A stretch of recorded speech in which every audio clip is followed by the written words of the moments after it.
Benvenuti all'avventura delle Dolomiti. Giorno 2, sentiero dei canyons e delle cascate di Fanes.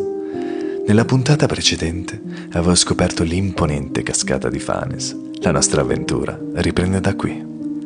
Proseguendo lungo il sentiero delle cascate, attraverso il bosco e mi ritrovo circondato dalla bellezza, dove il verde lussureggiante incontra il vivace gorgoglio dei torrenti, incantevoli cascate e pareti di roccia imponenti.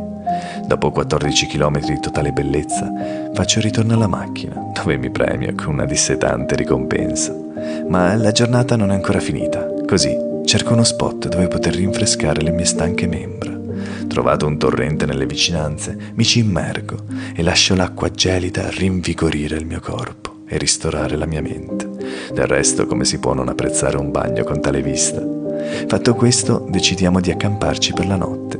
Si aprono quindi le danze fra tende e fornellini da campeggio, ad alcol e a legna, accesi così, alla vecchia maniera.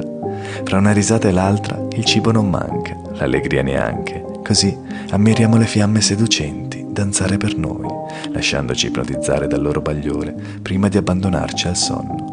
Si conclude così il secondo giorno di cammino, ma non la mia avventura, che offrirà ancora molto. Ma questa è un'altra storia che ti racconto nel prossimo video, se vorrai seguirmi.